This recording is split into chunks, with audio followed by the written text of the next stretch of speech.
टूटी चूड़ियों की खनक। गौरी की आंखें बड़ी बड़ी और मासूम थी। शादी के दिन उसके हाथों में हरे और लाल की कांच की ढेरों चूड़ियां खनक रही थी।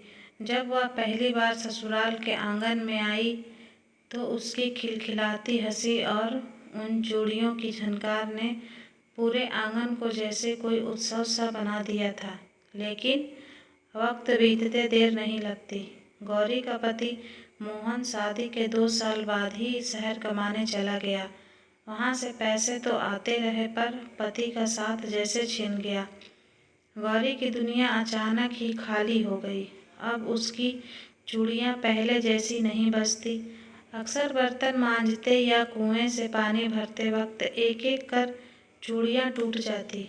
धीरे धीरे उसके हाथों में सिर्फ कुछ अधूरी चूड़ियाँ बची, जैसे उसकी अधूरी जिंदगी का प्रतीक हो।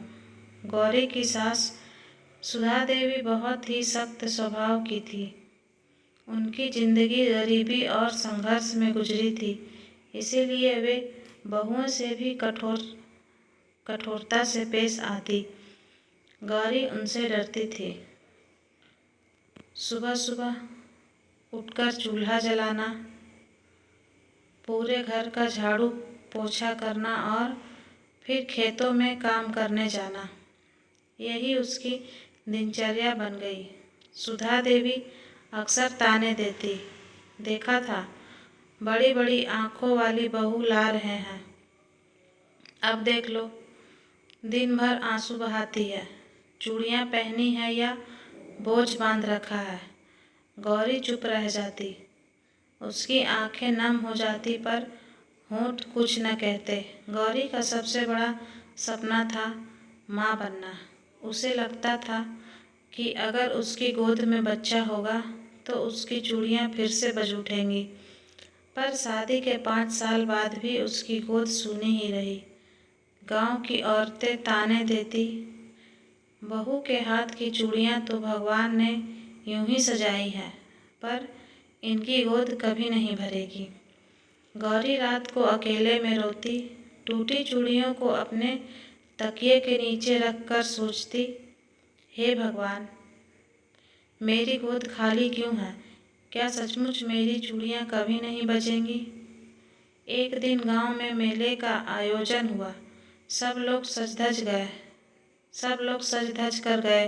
गौरी ने भी सोचा कि वह अपनी पुरानी टूटी फूटी चूड़ियों की जगह नई चूड़ियाँ पहन लेगी, पर जैसे ही उसने दुकान पर हाथ बढ़ाया उसकी सास ने रोक दिया। बहुओं को क्या जरूरत है मेले की, घर पर बैठ, यही तेरे लिए ठीक है।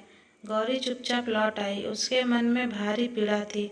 रात को सुधा देवी ने देखा कि गौरी आंगन में बैठी टूटी चूड़ियों को धागे में पिरो रही थी, जैसे उनसे कोई माला बना रही हो। सुधा देवी का कठोर दिल पहली बार पसीजा। उन्होंने धीमे स्वर में कहा, बहू, ये टूटी चूड़ियाँ क्यों जोड़ रही है? गौरी ने आंसू भरी आवाज़ में उत्तर दिया, क्योंकि यही मेरी दुनिया है माँ जी, इनसे ही मेरी पहचान है। जब तक ये खनकती थी मेरी जिंदगी भी खनकती थी। अब टूट गई है तो मैं इन्हें जोड़कर सपना देख लेती हूँ कि शायद मेरी जिंदगी भी फिर से जुड़ जाए। सुधा देवी की आंखें भर आई। उन्होंने पहली बार बहू के दुख को महसूस किया। कुछ महीनों बाद गांव में बड़ा अनुष्ठान हुआ। पंडित जी ने कहा कि हर बहू को माँ दुर्गा के चरणों में अपनी एक प्रिय वस्तु अर्पित करनी होगी। गौरी ने बिना सोचे विचारे अपनी टूटी चूड़ियाँ उठा ली और देवी के चरणों में रख दी। वह बोली, माँ, ये चूड़ियाँ मेरी अधूरी दुनिया है, इन्हें आप स्वीकार कर लो। अब मेरी जिंदगी आपकी होगी। चमत्कार हुआ। उसी वर्ष गौरी की गोद हरी हुई। जब उसके बेटे की किलकारियाँ आंगन में गूंजी तो सुधा देवी ने बहू के हाथों में ढेरों नई चूड़ियाँ पहनाई। सुधा देवी ने सबके सामने कहा, आज से मेरी बहू सिर्फ मेरी जिम्मेदारी नहीं, मेरी बेटी है। इन चूड़ियों की खनक अब हमारे घर का गीत होगी। गौरी की आंखों से खुशी के आंसू बह निकले। उसने महसूस किया कि टूटी चूड़ियों का सपना सच में पूरा हो गया।